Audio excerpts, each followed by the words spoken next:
Hi, everybody. I am Lady Stars on Fire. My real name is Michelle Espinosa, and this is the weekly healing messages for November 19th through the 26th. I want to remind everybody happy Thanksgiving. If I can learn to talk, happy Thanksgiving, and I wish you all a very blessed one. But with that being said, I'm going to go into the guidance that I'm being given for this week, as well as some of the information behind the rune cast. You can always go back to my Facebook page or to the website and look up the information that I have posted for the runes themselves to help you understand them. And then I'm going to give you a little bit of information from astrology. Basically, and you can always go back onto Otherland Dreams, my show that I do. It's a podcast show with Hell Hippie and myself, Lady Stars and Fire, on FXBG Public Radio every Tuesday at 10 o'clock live. 10 o'clock p.m. live on Tuesday nights, FXPG Public Radio. But you can always catch it on Castbox. And if you just download the app for Castbox, you can catch that show every week. And I'll be going over the astrology there as well. That's why I'm telling you that. And if you enjoy the show, please subscribe. But this week... this week, I want to say is kind of like a little bit of a drunken inner battle between authentic self-power and service. Okay? This is the way I'm being given it from Spirit. It's kind of like I said, possible drunken, authentic self-power fight between it and service. Basically, I'm being told you don't want to numb out the energy this week. Don't numb it out. And that's energy that is coming out of Pisces. You don't want to escape reality. You don't want to go into the land of the delusional, more or less. Because you may find come that full moon the next day after Thanksgiving, especially, you may be going, oh, what the hell did I do? And I'm trying to help you not go, oh, what the hell did I do? More or less. This week is definitely about service and rising up to be in service. I am being given the number 8 this week. And for me, typically 8 has to do with karmic returns, but it has to do with abundance as well. It is infinity number, more or less. But there may be some stuff going on with the karmic returns and abundance. That all depends on what you've put out there, more or less, love. Now, we were given Fei Wu, Menez, and Induus this week as the rune cast. And I'm going into a different area from what I normally do for Fei Wu because I'm directed to it, more or less. And I went straight back to the book for a part that I normally don't go over as much, but that's what I really feel is important to come out this week. Is you are being shown an important opportunity to connect with the limitless abundance. It has to do with wealth, prosperity, and the very flow of life. But you must share those resources. It has to do with possessions won or earned, signs of hope and success, energy, foresight, fertility, creation, as well as destruction. Now, Menaz is speaking to us of, let me see if I can even find it, but Menaz is speaking to us of your self-realization of who and what you are and your place within this world. It speaks to you of man, humanity, air, the world of people, intelligence, creative skills, and our ability. But it can show us our self-realization in the ordering of our everyday daily tasks. It shows us the person who is finding their true path, or it is showing us the person who feels weak and lost because they're not finding their true path. It speaks to us of self-realized consciousness, the individual becoming the hero if they are finding this path. It's speaking to us of playing our part, the belonging of divine energy, of both human acceptance and divine. It is realizing that only you can play the part that you are here for. And it speaks to us of fulfilled social existence. So this is speaking to us of realizing exactly who you are. But within that, we want to go into Induus, which is your 4, and your own self-nourishment. Because if you're nourishing yourself properly, honey, then you can help nourish outwardly properly.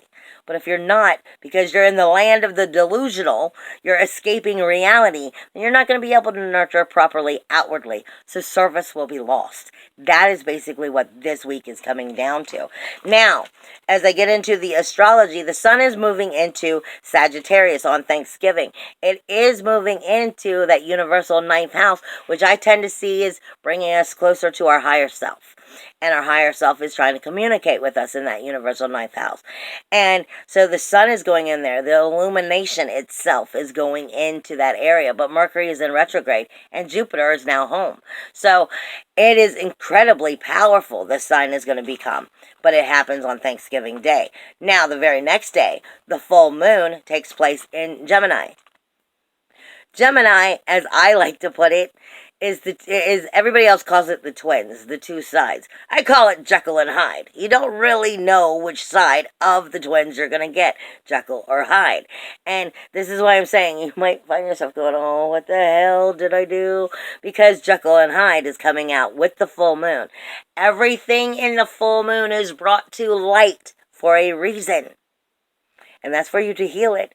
Find out what it is, solve it, release it, let it go, surrender it, and then start to move forward. So, don't give Jekyll and Hyde a reason to have to really just, beat yourself up, basically. Now, Neptune also goes direct on the 24th at 8:08. So 2 days after Thanksgiving, Thursday, Friday, Saturday. But on Sunday, on the 25th, it is going to be in a trine with the moon in Cancer, and it's also going to be speaking with Mars. Okay?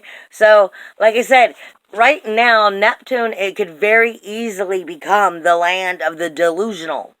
Okay? Its energy is shifting from retrograde to direct. It is going through that little space of how magic is created and how we've been inwardly viewing it. Now we're about to move it outwardly with Mars in here, which is passion, action, aggression, fire. There's also sexual energy. In the universal 12th house, something needs to be healed there. Something needs to be healed there.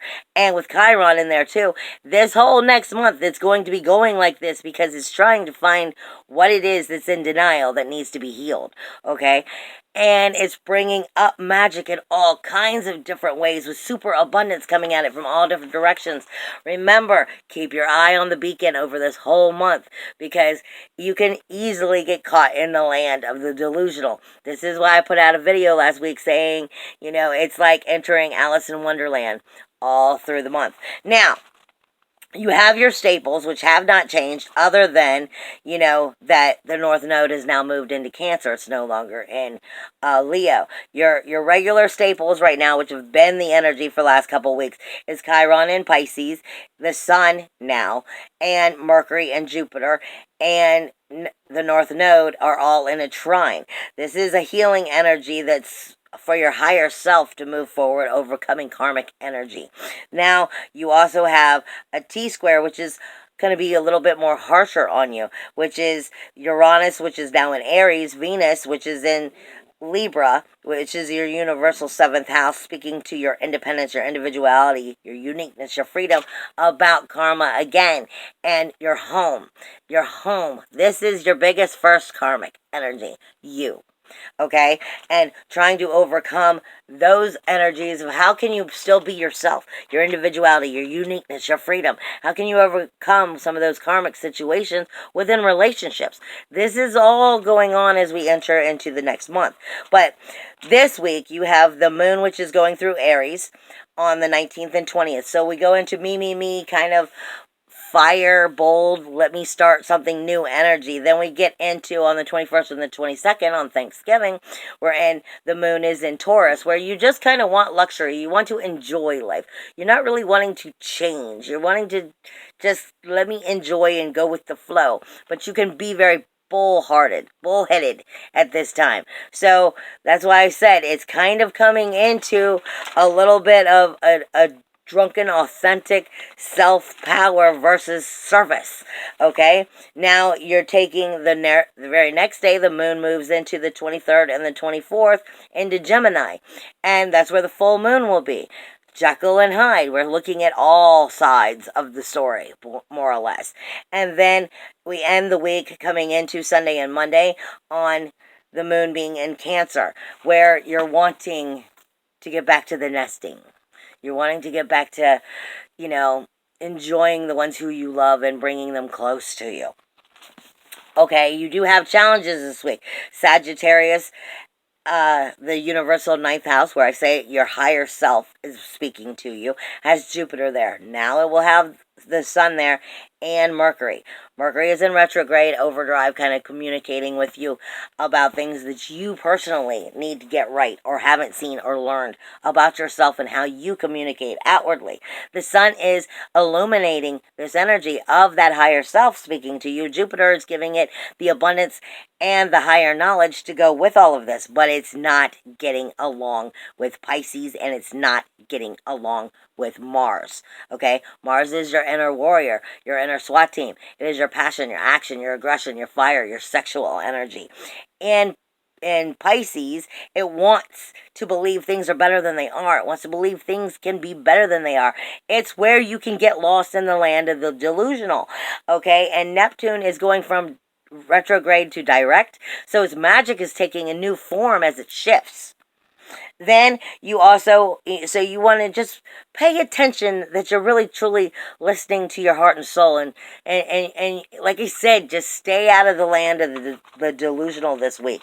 But as we come into the 23rd, the day after, the day of the full moon, that energy is also going to be emotionally speaking to that full moon. Now, you have Venus is squaring Pluto. So, Venus in Libra is your relationships, and it's squaring Pluto with your outer community and making the changes in the soul fire that it truly desires soulfully to make. You're in an uncomfortable territory, more or less, this week within your emotions and your senses. Okay, then you have, this is where the big keys start to take place. Juno is technically in opposition with Jupiter this week, or it will come into it on Thanksgiving. When we speak of Venus and Mars as being the universal lovers, we look at things from that point of view. Venus and Mars is the universal lovers, so Jupiter and Juno are the universal parents. They're the ones that lasted. They're the ones that didn't get a divorce. They're the ones that made the sacrifice and the commitment, and they made it work. This week, they're not really seeing eye to eye. Jupiter is having to make Juno really look at some information, because Juno is in retrograde. Juno is your secret here. Most people are going to ignore this. Juno is Jupiter's wife, technically, if you look into the mythology. Now, Juno is all about the sacrifice and the commitment that needs to be made, and it's in Taurus. So it's talking to you about your self-worth, your self-value, your self-esteem. And again, the sacrifice and the commitments that need to be made in order to move forward. And Jupiter is really questioning Juno in this sense. So this is a very important part. It's not going to be very comfortable here. The sacrifice and the commitment, are they being made? Are they being made for yourself for the right reasons? And then how can you turn around and start to move that outwardly? Because like I said, Juno is in retrograde. Now, this is taking place, like I said, on Thanksgiving and the day after. And you have, I'm being told, Pluto, Venus, and Uranus are just not getting along. This is the change soulfully that needs to happen, along with the comfortability, the sensibility of Venus and the charm, along with your independence, your individuality, your uniqueness, or freedom. It's going to be very hard to stand in your power and still be in service. Basically, you might find this energy to be difficult because changes need to be made that are not going to be comfortable about making. Okay? Now, you also have, on Thanksgiving, Mars is going to be sextiling Uranus. So, Mars is giving the balls to Uranus, more or less, to go for it. But should you? Okay? Because, like I said, we're coming out of Pisces, which is where everybody wants to believe everything's a little bit better than it is. Are you in the right magic? Because Neptune's switching designs here from retrograde to direct. Are you in the land of delusional? Are you trying to escape reality? Basically, is Mars accidentally messing with you? Okay, it is sextiling your independence, your individuality, your uniqueness, your freedom, which it can only be good for you. But are you using it properly? That's the key here. Are you using that powerful sextile energy properly and still being in service to yourself as well as others? Or are you taking it egotistically? Chiron is sextiling Juno. The wounded healer is sextiling what needs to be done, the sacrifice and the commitment inwardly, talking to yourself so that you can put it into the North Node and turn that into karmic positive action. Okay, it has to do with overcoming these energies. And Juno is also trining Pluto this week. So Juno is trying to help you move forward in the ways that you need to. But Jupiter is going to be questioning her all week about, well, is that the right move? On a higher self level. Is that the right move? Are you sure you're doing it for the right reasons?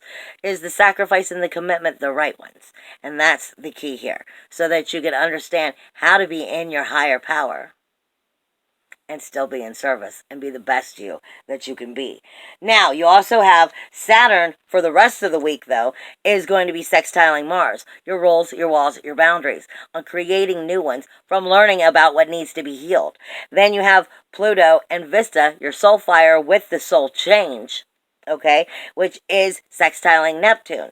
So it's trying to get deep into those waters and see and sift through where those poisonous waters were so that we can get rid of them, more or less. Then you also have Mercury, which is in retrograde, which is sextiling Lilith in Aquarius, where the balls really truly are, more or less. That Aquarius is the rebel within, speaking to Lilith of what you will and will not make me do. Okay, and communicating with Mercury of your higher self of what is important to you. I love you, darling. It can be a very powerful, positive week as long as you stay out of the land of the delusional. I love you. Bye.